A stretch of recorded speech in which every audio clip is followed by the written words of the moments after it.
Russian glide bombs tearing through a Ukrainian hangar early in 2024. At least that's according to Russian military bloggers. Russian and Ukrainian social media has been full of these kinds of images in recent months. But seeing it on a screen doesn't quite prepare you for seeing the impact these weapons can have with your own eyes. This is the damage done by the smallest kind of glide bomb currently used by Russia. This is just a small part of the glide bomb. This was a 250-kilogram glide bomb. To give you a sense of scale, I'm 2 meters tall. These Ukrainian soldiers know all too well what it feels like to be at the receiving end of Russian glide bomb attacks. They tell us they first came up against them about a year ago. In recent months, they've been getting bigger and more frequent. Glide bombs make a hissing sound. You hear that sound and soon enough there's an explosion. You've got debris flying around and then the shockwave hits you. Right now it's the Russians' go-to weapon to force our infantry out of their dugouts. They just flatten everything. It doesn't matter how deep your trenches, it won't help. This war is the first to see glide bombs used so widely and to such effect. But the technology behind them isn't completely new. This is a hybrid weapon. Glide bombs are just conventional dumb bombs. They have turned into precise smart bombs with the addition of special wing kits and satellite navigation systems. Crucially, they can fly up to 70 kilometres. That means Russian pilots can launch these glide bombs out of range of most Ukrainian air defences. And by repurposing Soviet-era bombs from its vast stockpiles, Russia can produce these weapons at speed and far lower cost than an equivalent missile. These Russian bombs are cheaper than anything the US has. They use the simplest mechanics and a very primitive wing kit. The whole thing costs less than $20,000.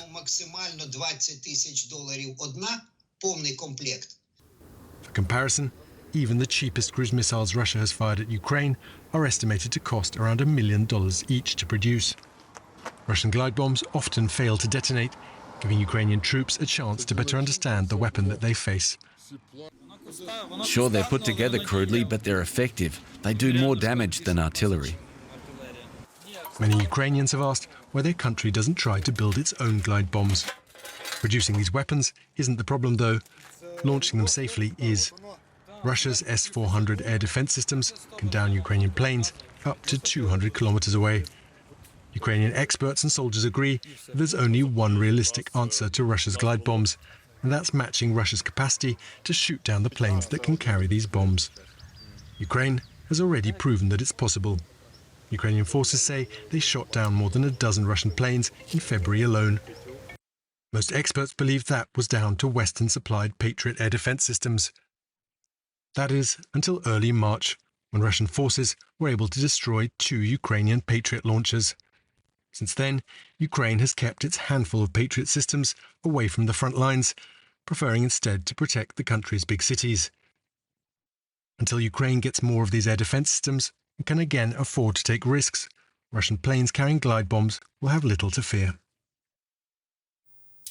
I'd like to bring in Justin Crump, a military veteran and the CEO of the intelligence consultancy Sibylline. Thank you for joining us. What does it reveal about Russia's strategy that 2 years into this war, its weapon of choice now seems to be retrofitted Soviet-era bombs? It's what you just heard. I mean, they're cheap.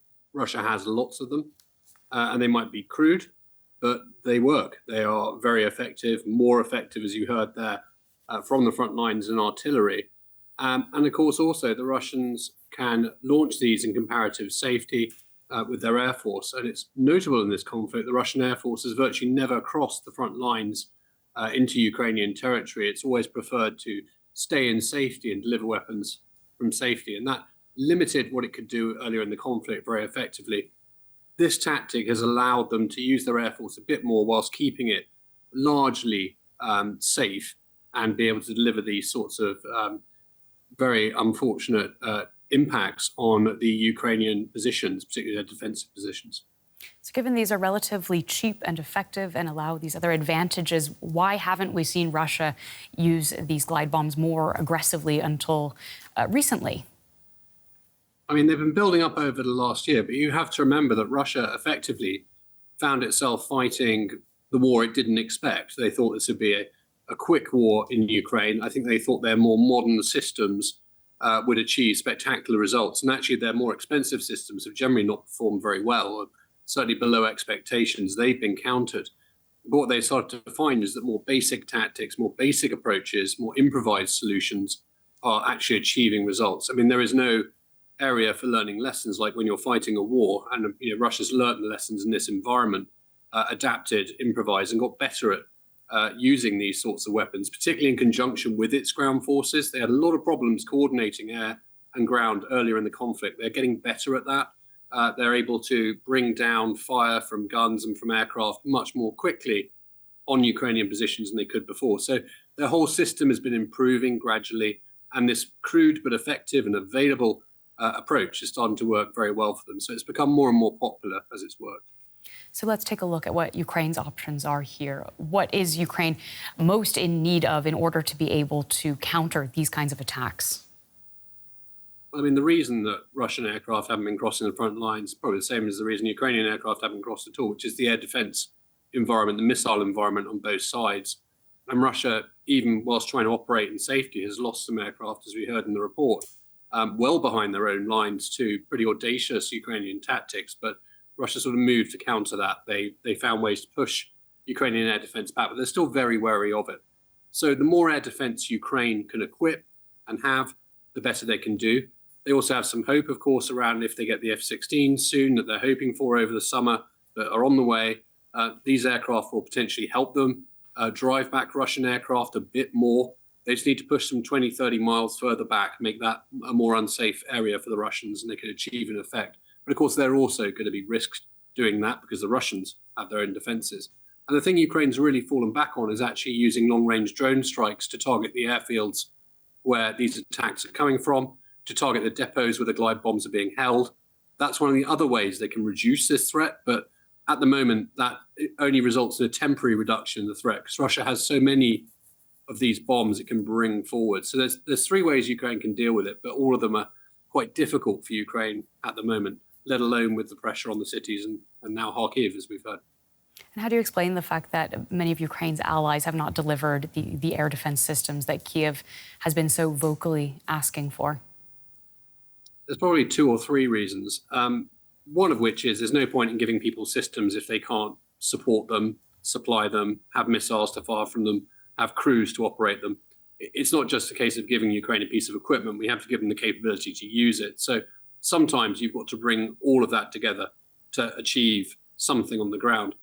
But I think another thing here, particularly for missile defense and air defense, and particularly since Iran's attack on Israel, I think a lot of countries, of course, are considering how they would repel an attack of this kind were they unfortunate enough to experience one. So the desire to help Ukraine is there. But if you haven't got many of these systems yourself for your own country, and you're not sure where you're going to get another one from, are you willing to give the one you have to Ukraine, or do you want to keep it just in case the world gets even worse and you need it? So I think these have now become quite high-value assets for countries, and therefore, particularly their defence, a bit less willing to hand them over just in case they're needed. So certainly we need a bigger initiative to support these sorts of systems. But Ukraine is in dire need. They couldn't possibly have enough air defence for a fact. Well, thank you so much for joining us today to share your insights. That is military analyst Justin Crump.